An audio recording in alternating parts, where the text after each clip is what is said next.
Et on a l'honneur, donc Katharina ce matin vous disait, Gibitier, c'est pas que la France, hein. C'est aussi l'avantage de cette association. Je dirais le bénéfice de faire partie d'une association mondiale. Et dans une association mondiale, il y a des moyens. Et Gibitier s'est donné les moyens de monter une équipe RSE. Et on a la chance dans cette équipe d'avoir une francophone qui a fait le déplacement depuis New York. Donc on la remercie, on va l'accueillir chaleureusement. Et elle s'appelle Fanny. Et elle travaille au sein de l'équipe RSE de Gibitier. Et elle va nous expliquer le travail que fait Gibitier sur la partie environnementale. Un accueil chaleureux pour Fanny qui est venue pour nous.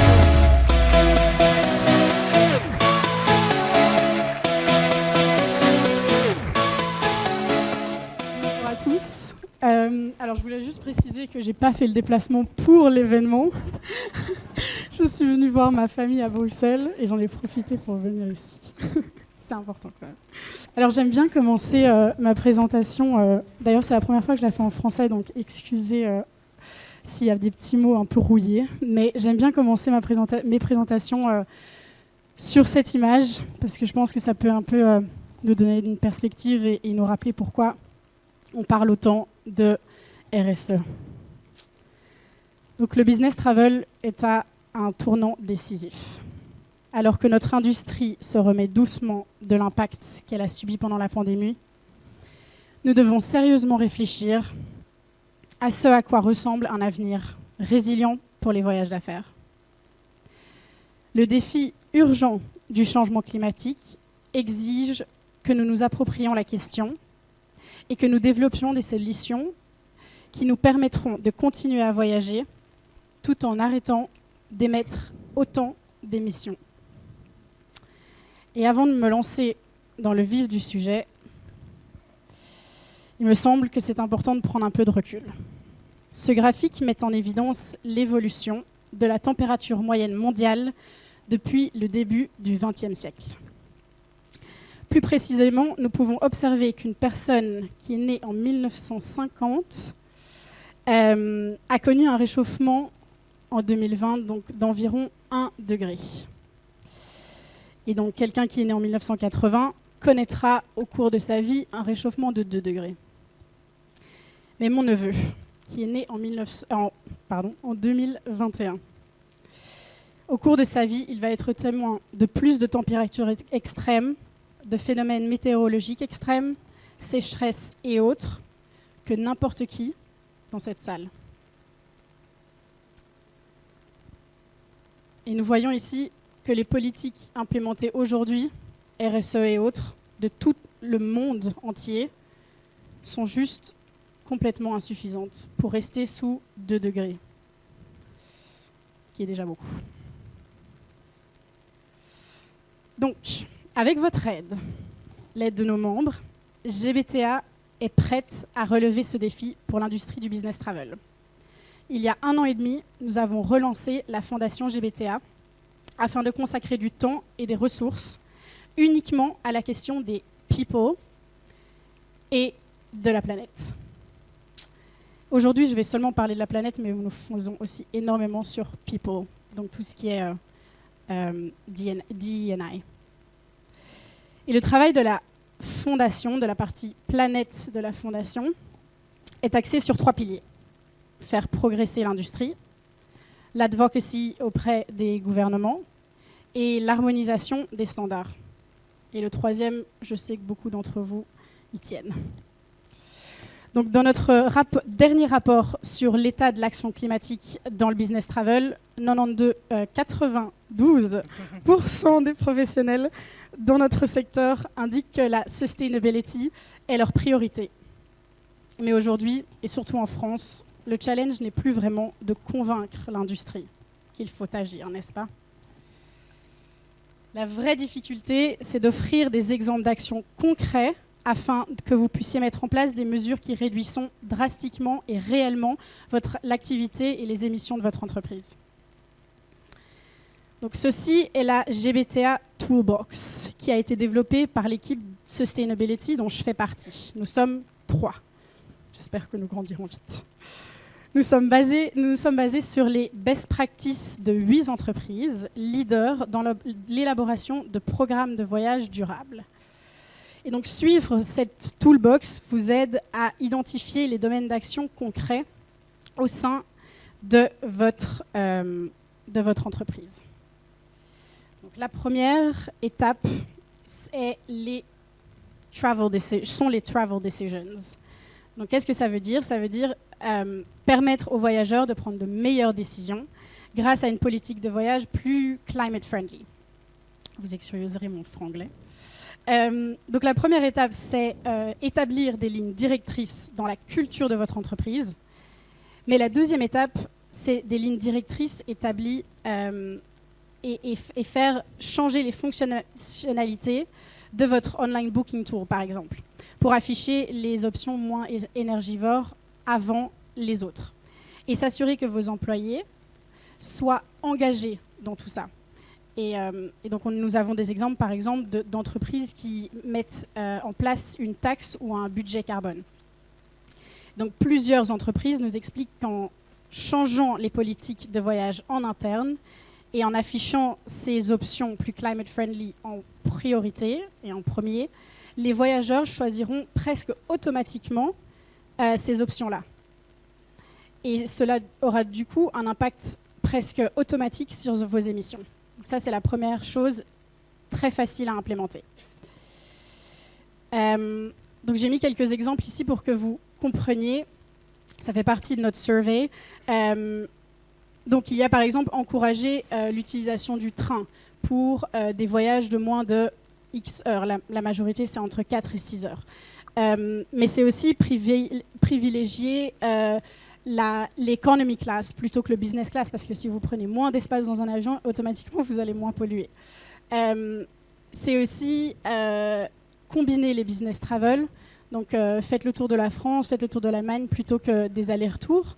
Et si vous devez prendre les vols, évidemment, prenez des vols directs plutôt qu'avec escale, parce que comme on sait, c'est le décollage qui est le plus émetteur de CO2. Alors, la deuxième étape, c'est les emissions tracking. C'est une étape cruciale car elle vous permettra de suivre vos émissions et de mesurer les améliorations et l'efficacité des mesures mises en place. Sans grande surprise, ce qu'on ne calcule pas, on ne peut pas le réduire. Mais c'est aussi le point qui suscite le plus de frustration auprès de notre secteur. Si vous aussi, vous devenez fou avec la quantité de standards et de différentes méthodologies, vous n'êtes absolument pas seul. Mais les entreprises avec lesquelles nous avons échangé, petites ou grandes, nous expliquent aussi qu'il faut absolument commencer quelque part. La phrase à retenir est donc que le mieux est l'ennemi du bien. Et je vous encourage donc à commencer, si ce n'est pas encore le cas, à calculer vos émissions et le secteur et l'harmonisation suivra. On l'espère bientôt. La troisième étape, c'est le supplier engagement. Cela veut dire sélectionner des fournisseurs sur base de sustainability et utiliser son pouvoir d'achat comme levier de changement. Et pourquoi pas juste les aider aussi, les suppliers. Par exemple, une boîte de conseil assez réputée nous explique comment ils considèrent que les émissions de leurs fournisseurs ainsi que celles de leurs clients, leur appartiennent. C'est-à-dire qu'ils considèrent que c'est également leur responsabilité de les aider à trouver des solutions à réduire ces émissions. La collaboration et l'entraide est le mot-clé de tout ce qu'ils entreprennent, et je vous encourage donc également à implémenter cette culture dans vos entreprises. Et si vous voulez faire un effort de plus, vous avez également l'opportunité d'investir dans des technologies de réduction d'émissions. J'ai nommé la décarbonation, qui n'est pas la décarbonisation, j'ai appris récemment. Donc décarbonisation en anglais, décarbonation en français. Il y a aussi une multitude de différentes innovations en ce moment dans notre secteur. Mais malheureusement, elles sont encore extrêmement chères. Une des entreprises avec lesquelles nous avons échangé nous explique qu'ils ont décidé de mettre un prix sur le carbone émis par voyage de leurs employés. Le budget carbone est rassemblé dans un fonds et puis réinvesti dans des technologies justement qui sont plus chères, comme le SAF, Sustainable Aviation Fuel. Je pense qu'on va en parler aussi aujourd'hui. Donc le business travel, il représente en moyenne 20% des voyageurs dans le monde. Mais étant un secteur extrêmement concentré, nous pouvons aussi faire évoluer toute l'industrie du voyage pour qu'il soit plus respectueux de l'environnement. Et pour vous aider à commencer ou à continuer sur votre chemin de décarbonation, GBTA Fondation, du coup, produit énormément d'outils disponibles sur le site de la Fondation pour vous guider et vous aider à réduire votre empreinte carbone. Et je vous encourage donc vivement à aller jeter un coup d'œil à la toolkit, qui est donc vraiment un guide step by step de comment réduire vos émissions pour un Business Travel Manager. Le rapport dont je vous ai parlé. Et puis nous avons en septembre un cours pour les Business Travel Managers, mais pas que.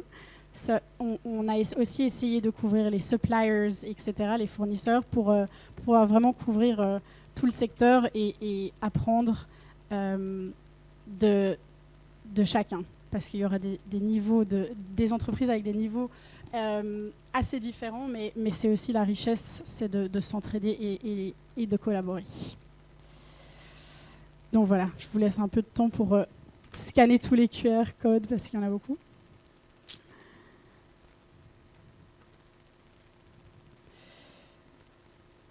Alors, j'ai parlé très vite de cette toolbox et j'ai essayé de donner des exemples, mais je sais qu'en 10 minutes, on ne peut pas parler de grand-chose. Donc, je vous invite à venir me parler après. Mais s'il y a une seule chose de toute cette présentation aujourd'hui que j'aimerais bien que vous reteniez, c'est ceci. Pas une seule journée ne passe sans que vous ayez un impact sur le monde. Ce que vous faites fait une différence. Et c'est à vous de décider quel genre de différence et quel genre d'impact vous voulez avoir. Merci.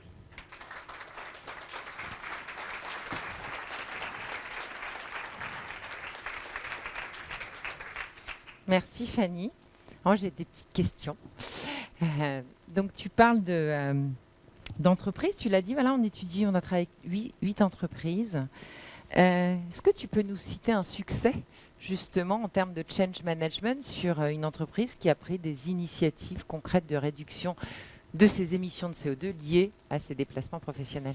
Oui, alors c'est pas un secret, donc les noms que je vais citer, il n'y a absolument aucun souci parce qu'ils sont sur notre site. Mais donc un incroyable succès, c'est par exemple PwC aux Pays-Bas, qui organise donc une compétition par business unit pour encourager chaque équipe de réduire son empreinte carbone. Donc ils font des petits jeux entre équipes et tout est intégré dans une plateforme où ils peuvent vraiment voir leur impact personnel.